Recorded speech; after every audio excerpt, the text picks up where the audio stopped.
Nation status کا جو ایک کانسیپٹ تھا جو پوری دنیا میں آج کل پریویل کر رہا ہے، آپ کیا سمجھتے ہیں کہ یہ باڑھ کے حوالے سے جو کنٹروورسی پیدا ہوئی ہے، باڑھ اکھاڑنے کے ایک پوائنٹ پہ جو انہوں نے باڑھ اکھاڑی ہے اور اس پہ جو کنٹروورسی پیدا ہوئی ہے، اور میڈیا نے خاص طور پہ انڈین میڈیا نے اس کو جو بہت ہائی لائٹ کیا ہے اور یہ ایک انتشار کی صورت دکھانے کی کوشش کی ہے حکومت پاکستان اور طالبان کے درمیان، تو آپ کیا سمجھتے ہیں کہ نیشن سٹیٹس کے اس نظریے کا یہ منطقی نتیجہ نہیں ہے؟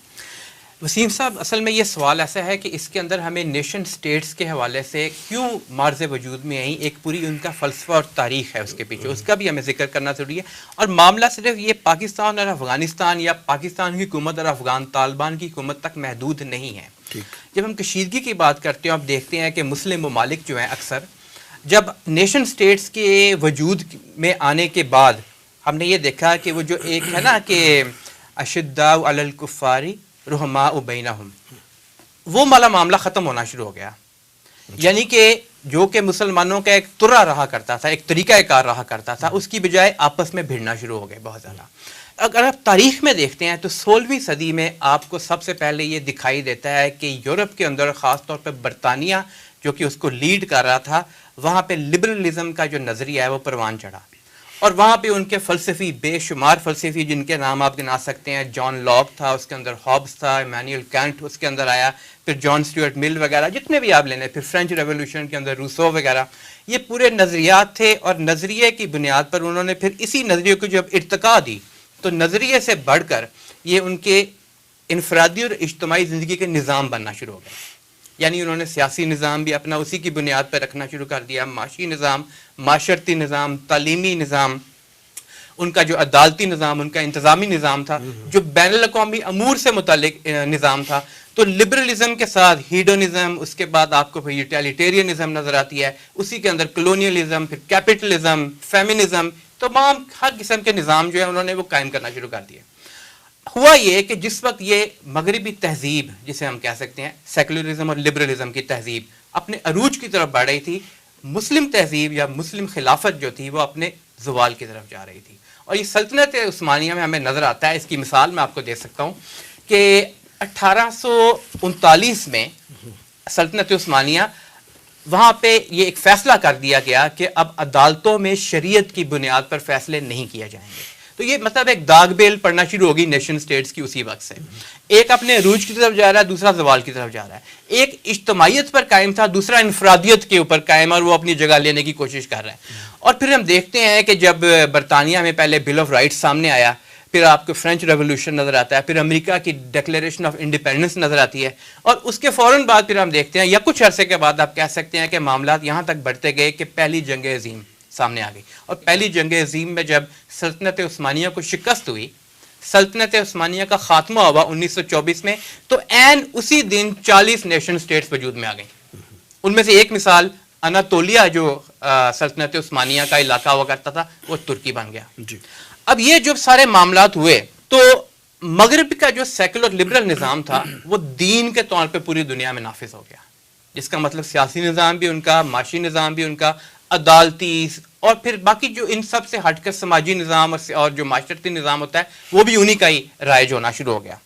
اب یہاں پہ ہم یہ دیکھتے ہیں کہ نیشن سٹیٹس جب وجود میں آئیں اور مسلمانوں نے بھی، مسلمان ممالک نے بھی ان کو قبول کر لی، وہ بھی نیشن سٹیٹس بن گئیں، تو ان میں مسلمان ممالک کو نقصانات کیا ہوئے؟ کشیدگیاں پہلے بھی ہوا کرتی تھیں، کشیدگیاں جب اجتماعیت تھی تو بہت حد تک حل ہو جایا کرتی تھیں یا کمپرومائز ہو جایا کرتا تھا اس میں، لیکن اب ایک دوسرے کے مخالف بننا شروع ہو گئے، میرا ملک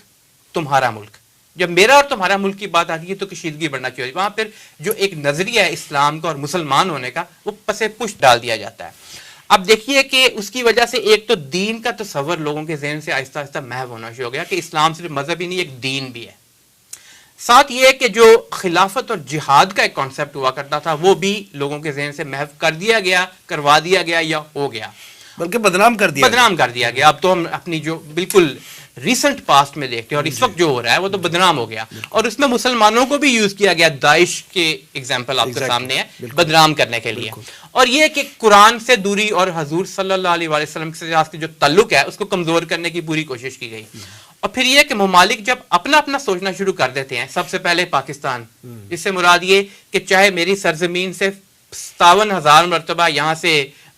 جو جہاز یا ڈرون اڑیں اور جا کے افغانستان پہ حملہ کریں. تو پوری مسلم دنیا کے اندر آپ کو نیشن سٹیٹس کی وجہ سے یہ معاملات دکھائی دینا شروع ہو گئے.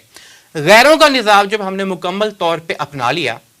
تو ہم نے اس پہ اکتفا کر لیا, کنٹینٹ ہو گئے کہ ہم یہی نظام ہے جو کہ اب چلانے کی ضرورت ہے اور اس کو سامنے رکھ کے آگے بڑھانا ہے. معجزہ کہہ لیں آپ, جس طرح کہ افغان طالبان کا پہلی مرتبہ حکومت میں آنا اور دوسری مرتبہ پوری دنیا کی جو ایک اتحاد طاغوت کا بنا ہوا تو اس کو شکست دی, ہر طرح سے شکست دی, میدان جنگ میں بھی, مذاکرات میں بھی, اور ان کے تمام جتنے بھی ان کے سازشیں تھیں ان کا جواب دیا. معجزہ یہ تھا کہ انہوں نے پاکستان افغانستان کو بریکٹ کرنا شروع کر دیا. امریکہ نے سب سے پہلے کیا ایف پاک کے نام سے, یہ ایف پاک ریجن ہے. اب اس وقت تو دونوں نیشن سٹیٹس ہیں, افغان طالبان بھی اس چیز کو تسلیم کرتے ہیں اور ہم بھی تسلیم کرتے ہیں, لیکن یہ کہ ہمارے لیے خوشخبری موجود ہے. جو آپ کہہ رہے تھے نا کہ کیا یہ منطقی نتیجہ ہے, اس کو اگر اس طرح سے دیکھا جائے کہ یہ ایک اور منطقی نتیجہ نکل رہا ہے اصل میں, اور وہ منطقی نتیجہ وہ ہے جو ہمیں خوشخبری دی گئی ہے کہ جو کہ مسند احمد بن حنبل اور بہقی میں ایک حدیث ہے جو نعمان بن بشیر رضی اللہ تعالیٰ عنہ نے روایت کی ہے حذیفہ رضی اللہ تعالیٰ عنہ سے, کہ حضور صلی اللہ علیہ وسلم نے مسلمانوں کے 5 ادوار گنائے ہیں. اس میں ایک تو وہی جو کہ نبوت کا دور تھا, پھر ایک وہ جو خلافت اللہ منہاج النبوہ یعنی کہ خلافت راشدہ کا دور, پھر ایک ملکن آذن کا دور یعنی کہ کاٹ کھانے والی ملوکیت, اور خلافت راشدہ سے لے کر جو آپ کا کلونیل دور ہے اس کے درمیان چاہے بنو امیہ ہو, بنو عباس ہو یا سلطنت عثمانی ہو, وہ ہمیں کاٹ کھانے والی ملوکیت نظر آتی ہے. پھر ملکن جبرین وہ کہ جبر کے ساتھ مسلط کی گئی یعنی غیروں نے آ کے حکومت, کلونیل دور اور پوسٹ کلونیل دور بھی یقیناً وہ تو فزیکلی تھے نا پہلے یہاں پہ, اب پوسٹ کلونیل دور ابھی بھی نظریاتی غلامی ان کی موجود ہے. لیکن اس کے بعد پھر جو ہمیں بات اس حدیث کے اندر نظر آتی ہے خوشخبری کی, ثم تکون خلافہ اللہ منہاج النبوہ, یعنی کہ دوبارہ نبوت کے نقش قدم کے اوپر خلافت قائم ہوگی. اور وہ جو خوشخبری ہے جب ہم اس علاقے کے حوالے سے دیگر احادیث کا مطالعہ کرتے ہیں تو خراسان کا علاقہ خاص طور پہ, جیسا کہ ایک حدیث کے اندر آتا ہے, مفہوم اس کا یہ ہے کہ کالے جھنڈے خراسان سے نکلیں گے اور کوئی بھی ان کو نہیں روک سکے گا یہاں تک کہ وہ ایلیا میں جا کے گاڑ نہ دیا جائے. اور ایلیا حضور صلی اللہ علیہ وسلم کے زمانے میں بیت المقدس کا نام, جہاں پہ اس وقت ناجائز اسرائیل کی ریاست موجود ہے. تو کہنے کا مطلب یہ ہے کہ